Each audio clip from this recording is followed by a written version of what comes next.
Application ইউনিভার্সিটিতে কিভাবে করবেন সেগুলো রিকোয়ারমেন্টসগুলো কী কী, ভিসা অ্যাপ্লিকেশন কিভাবে করবেন সেগুলো রিকোয়ারমেন্টস কী কী, টিউশন ফিস যদি পে করে থাকেন দেন আপনি এই টিউশন ফিসটা কি রিফান্ডেবল হবে কি হবে না।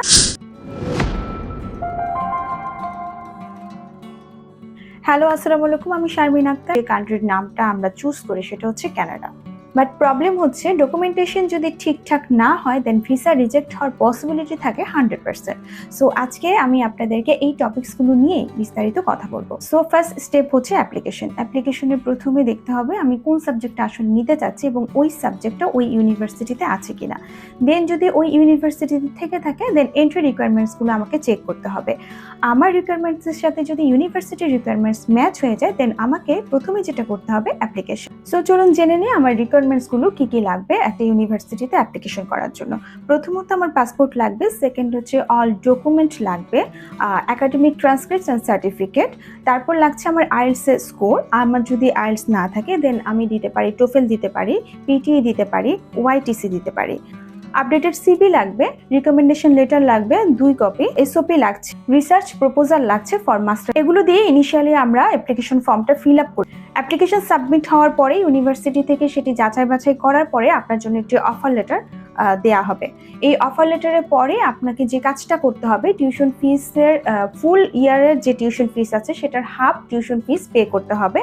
হাফ টিউশন ফিস পে করার পরে আপনি LOA-টা পাবেন, অর্থাৎ letter of acceptance. Letter of acceptance পাওয়াটা কিন্তু খুব জরুরি। এই ব্যাপারটার জন্য একদম ইন টাইম করা হয়, কারণ হচ্ছে এই লেটার অফ অ্যাকসেপ্টেন্স দিয়ে পরবর্তী স্টেপটা কিন্তু আপনাকে অ্যাক্সেস করতে হবে।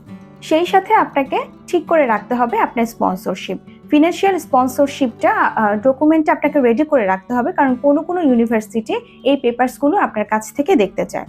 এম্বাসি ফেস করার আগে আরেকটা জিনিস মাথায় রাখতে হবে, সেটি হচ্ছে মেডিকেলের অ্যাপয়েন্টমেন্টটা নিয়ে রাখতে হবে। আপনাকে মেডিকেল করে নিতে হবে এবং এই ডকুমেন্টসটা আপনাকে এম্বাসি ফেস করার সময় সাবমিট করতে হবে। সো আমার ভিসা অ্যাপ্লিকেশনের জন্য টোটালি কি কি লাগছে, LOA-টা লাগছে, লেটার অফ অ্যাকসেপ্টেন্স, পাসপোর্ট লাগছে, all academic marksheet and documents লাগছে, আপডেটেড সিভি লাগছে, রিকমেন্ডেশন লেটার 2 কপি লাগছে, এসওপি দেন এম্বাসি আপনাকে ফেস করতে হবে।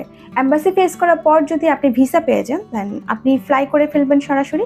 আর যদি ভিসা না পান দেন আপনার টিউশন ফিসটাকে রিফান্ডেবল হবে, অফকোর্স হবে। উইদিন 1 মান্থের মধ্যে আপনার টিউশন ফিস রিফান্ডেবল।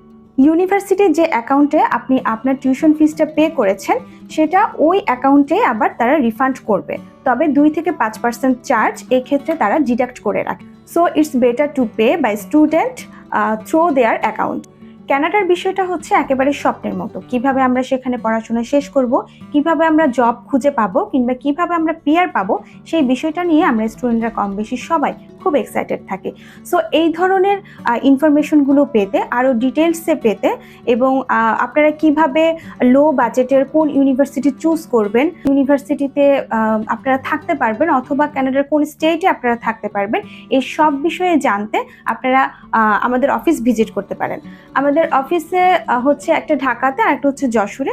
স্ক্রিনে নাম্বারগুলো দেওয়া আছে এবং অ্যাড্রেসগুলো দেওয়া আছে। আপনারা চাইলে সকাল 10টা থেকে সন্ধ্যা 6টার মধ্যে যে কোনো সময় এসে দেখা করে যেতে পারেন। নেক্সট কানাডা নিয়ে আরেকটা ভিডিও করব যেখানে আপনাদেরকে ব্যাংক স্পন্সরশিপ এবং পিআর এর ফ্যাসিলিটি এবং জব অপরচুনিটি সম্পর্কে ইন ডিটেলসে কথা বলবো। সো সেই পর্যন্ত আপনারা সবাই ভালো থাকুন, সুস্থ থাকুন। টাটা, বাই বাই, আল্লাহ হাফেজ।